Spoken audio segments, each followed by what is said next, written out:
Madame, Messieurs, bonjour. La Banque mondiale poursuit donc ses consultations nationales sur Radio Côte d'Ivoire. Thème de ce jeudi 27 mai 2021. Dans quel secteur les innovations numériques sont-elles nécessaires pour accélérer le développement de la Côte d'Ivoire? Deux numéros pour nous joindre, le 27 20 21 44 48 ou le 27 20 24 27 87.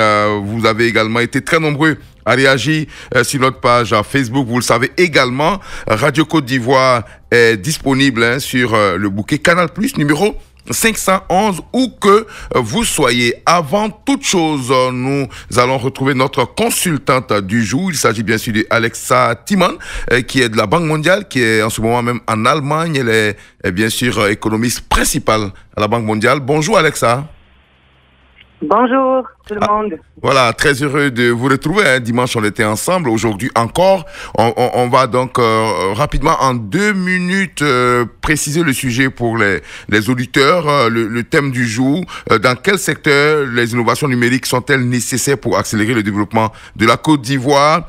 Qu'est-ce qu'on veut, la Banque mondiale veut mettre en relief par cette terminologie?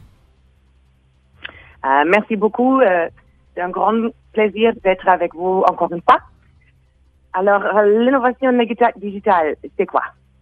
C'est tout simplement la transformation numérique, c'est-à-dire tous les changements apportés à notre vie quotidienne par le téléphone portable, l'Internet et la technologie tout court.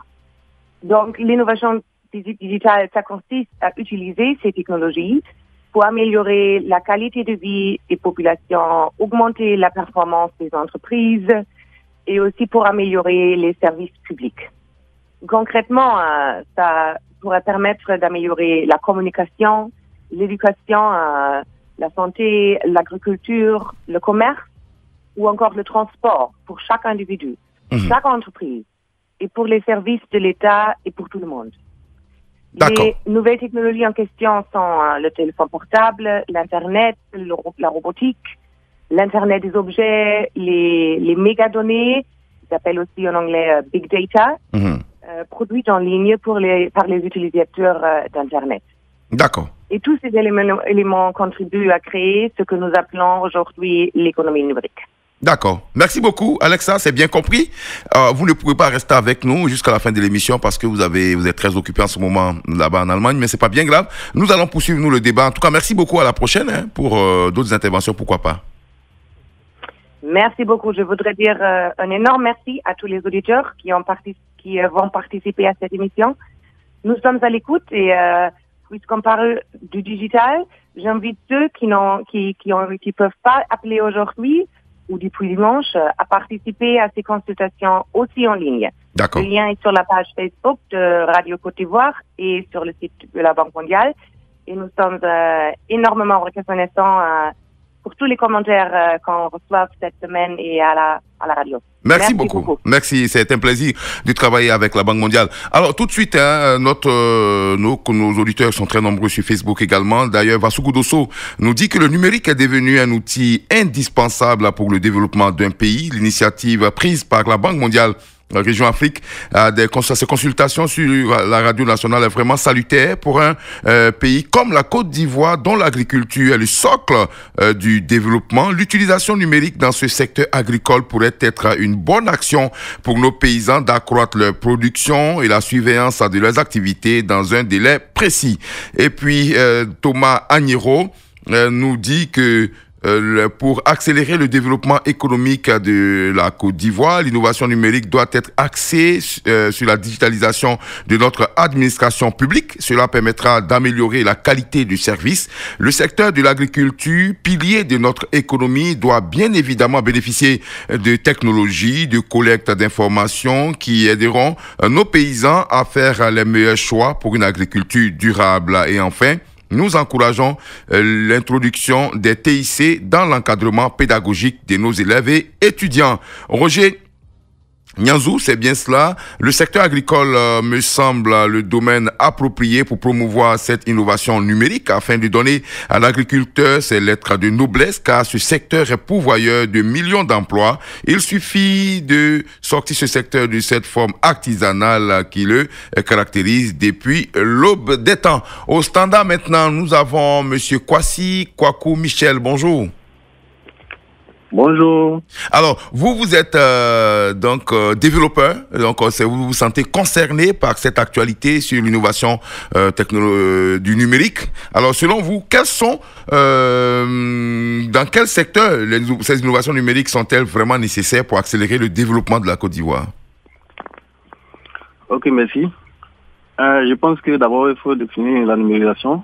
Moi, j'ai défini la numérisation comme la numérisation est la conversion des informations d'un support ou d'un signal électrique en données numériques. Que des dispositifs informatiques ou électriques numériques pourraient être traités. Voilà.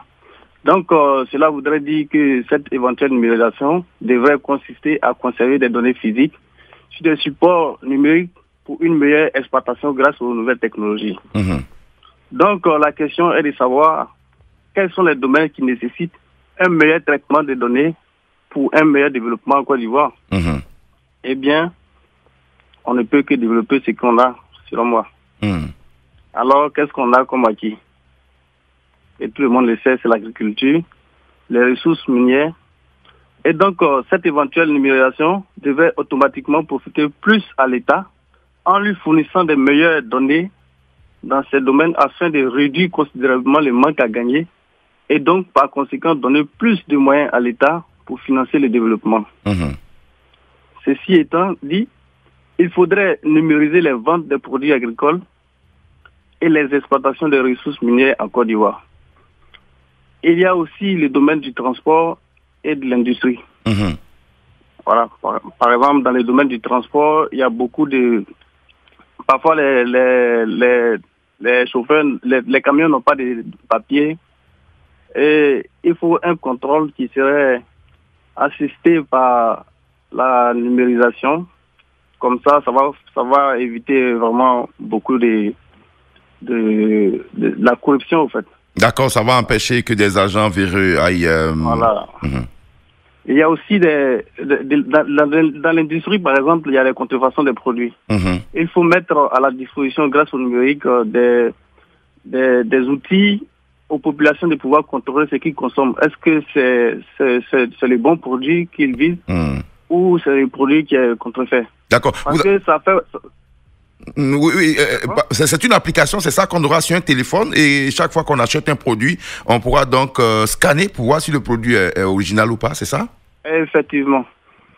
Et comme ça, les contrefaiteurs vont pas pouvoir agir, puisque lorsque, par exemple, ils font les contrefaçons des produits, ils ne payent pas d'impôt là-dessus. Oui, bien sûr. Non seulement ils font perdre l'entreprise, mais l'État aussi perd parce qu'il y a un manque à gagner là. Voilà. Voilà un peu ce que je vois.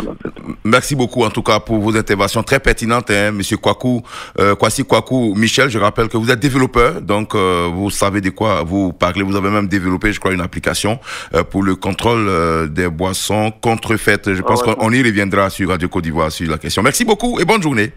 Bonne journée à vous. Voilà. Monsieur Konambrou, bonjour. Ouais, bonjour, monsieur Adama Bakayoko. On vous écoute. Ok, bon, je ne vais pas être long. Je me rappelle qu'en 1997, on avait un de nos professeurs, Diab Benoît, qui nous disait que l'analphabète de demain, c'est celui qui n'aura pas une information, pour ne pas dire qui ne sera pas impliqué dans l'outil informatique. Bon, voici chose faite. Selon moi, un développement économique fiable n'est possible que si les secteurs sociaux de base sont plus performants et répondent aux besoins des populations. Il s'agit de deux secteurs sociaux, à savoir l'éducation, la santé. Donc, je pense qu'il faut donc des innovations dans ces deux secteurs. En ce qui concerne l'éducation, il faut des innovations pour permettre aux parents de suivre l'assiduité, la ponctualité des élèves au cours. D'accord. Voilà, des innovations aussi pour combattre les fraudes aux examens et aux concours. Ah, mais monsieur Konambrou, pour l'instant, en tout cas, c'est les candidats qui ont le dessus sur vous parce que eux utilisent l'innovation technologique pour tricher aux examens.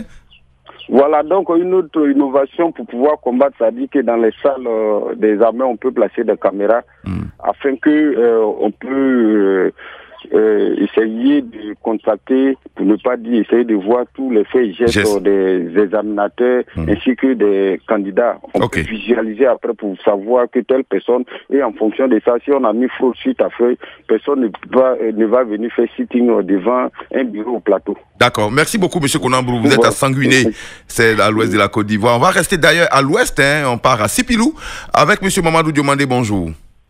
Bonjour, bonjour, Adam Bakayoko. Mais je suis sur la terre de mes parents à Waninou. Ah, vous êtes à Waninou aujourd'hui? Oui, aujourd'hui, je suis à Waninou. D'accord, on vous écoute. Bon, Adama, moi, je préfère le secteur de l'agriculture. Parce que vraiment, nos pauvres parents là souffrent. Même vraiment, j'ai vu les approcher à Waninou et la NACAD. Les gars, ça profite pour s'enrichir autour des pauvres parents qui souffrent pendant des années. Des conseils qui ne jouent pas leur rôle.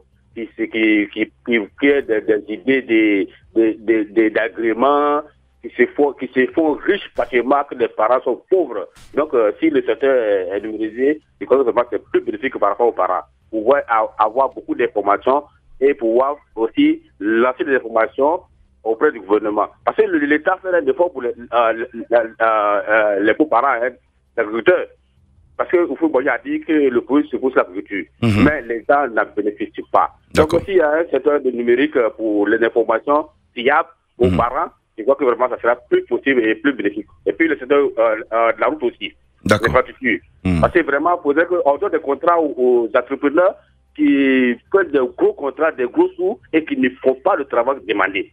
Pratiquement tous les travaux sont arrêtés, mais aucune information. Nous, on ne peut pas donner les informations auprès du gouvernement pour dire que les travaux sont arrêtés et les travaux sont mal faits. Donc aussi, c'est ça numérisé. Bon, merci à la Côte d'Ivoire.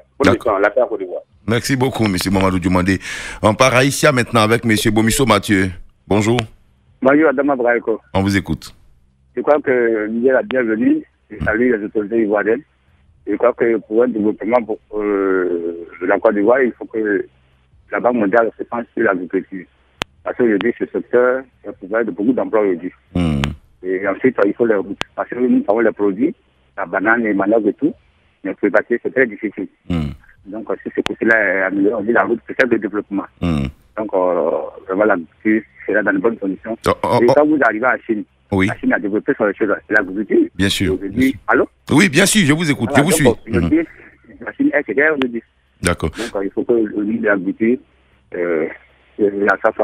il faut axer donc la numérisation, le développement digital, l'économie numérique sur l'agriculture, qui est un secteur porteur selon vous. Merci à vous, Monsieur Bomisso Mathieu. On part à Danané avec Monsieur Douagui Batois Émile. Bonjour. Bonjour, Monsieur Adama Bakayoko. On vous écoute. Je voudrais participer à l'émission. Oui, allez-y, vous y êtes. Vraiment, c'est une très bonne émission dans la mesure où la Banque mondiale veut nous aider.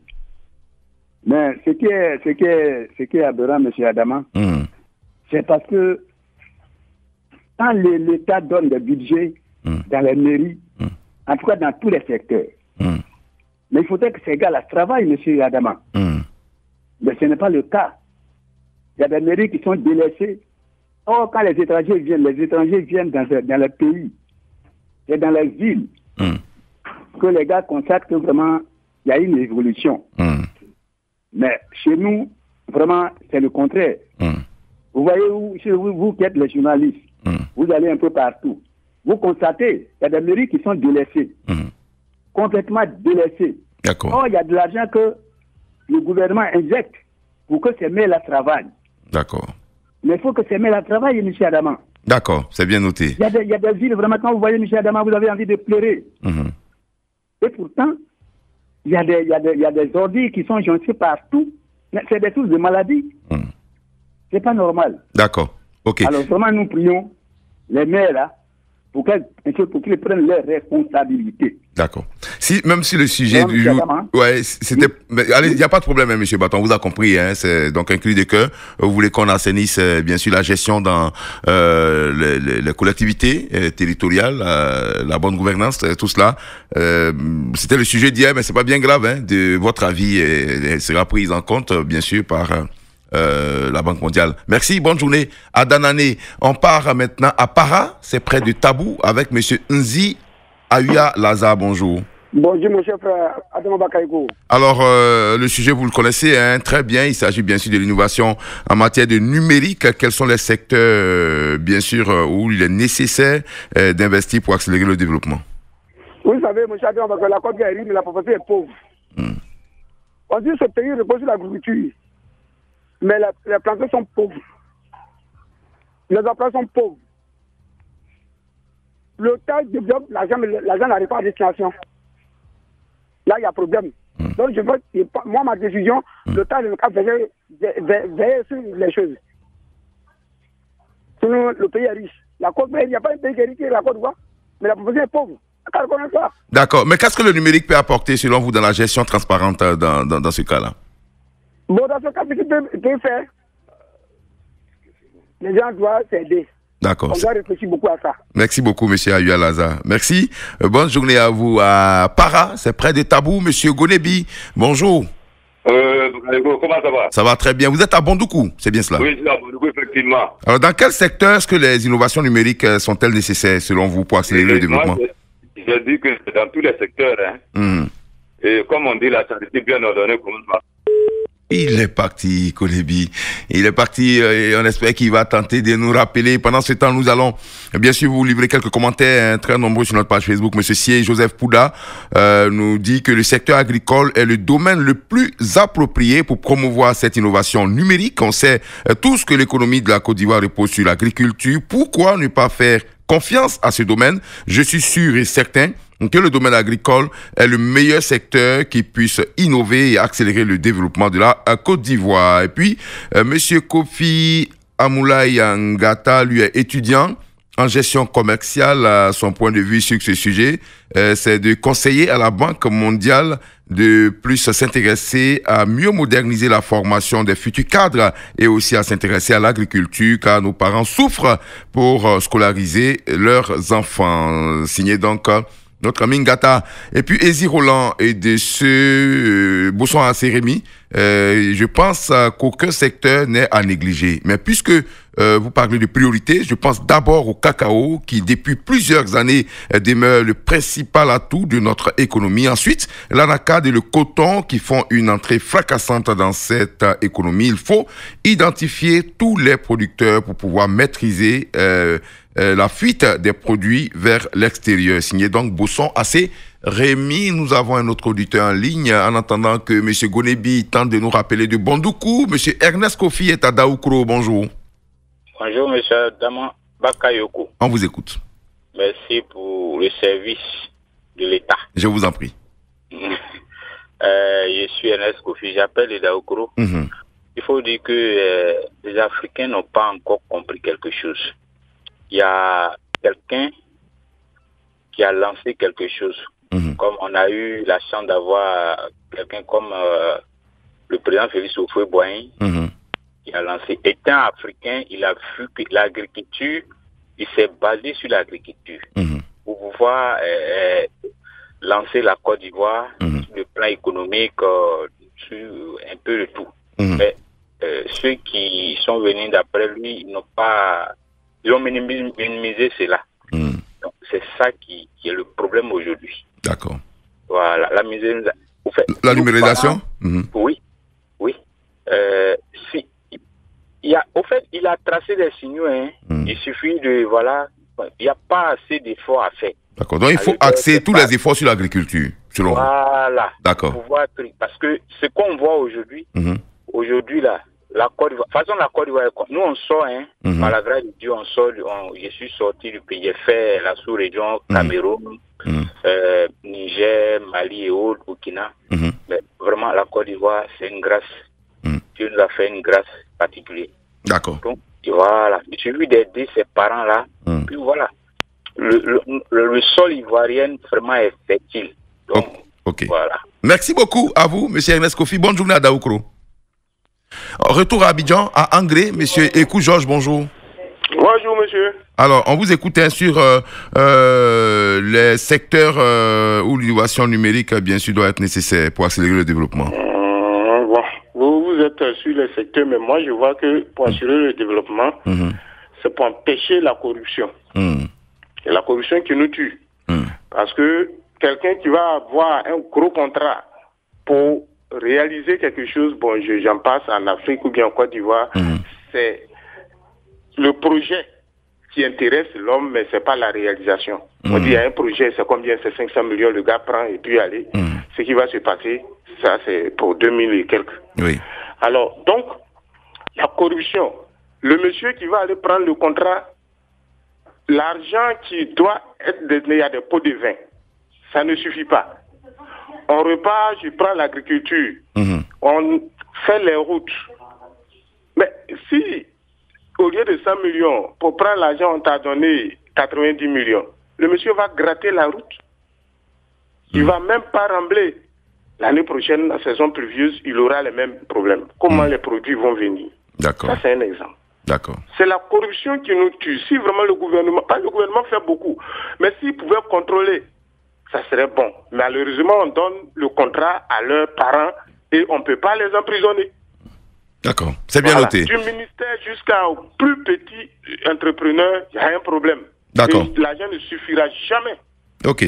Merci beaucoup, Monsieur Ekou Georges. Vous êtes le dernier à intervenir ce matin. Vous, votre souci, c'est bien sûr la corruption. Peut-être que l'innovation technologique pourrait régler les problèmes ici. Il suffit, c'est bien sûr de promouvoir, faire appel, bien sûr, à ces nombreux développeurs de jeunes bourrés d'idées et qui n'attendent que des moyens pour pouvoir développer leurs idées et apporter leur part dans la marche de la nation. Pour aujourd'hui, c'est terminé. Demain, je serai encore en votre compagnie. Le sujet de demain, comment rendre la femme indépendante dans les services, dans le secteur des services et de l'industrie. Je reprends, comment rendre les femmes économiquement indépendantes dans les secteurs des services et de l'industrie. C'est le sujet de demain matin. Je serai encore en votre compagnie. Nous encourageons les femmes à participer massivement. Déjà, à commencer à poster leurs commentaires sur notre page Facebook. Donc demain, spécial femmes. On attend beaucoup les femmes de toutes les régions de Côte d'Ivoire. Technique, réalisation, Clémence Cole. Je suis Adama Bakayoko. À demain. Radio Côte d'Ivoire, Abidjan, 88.fm.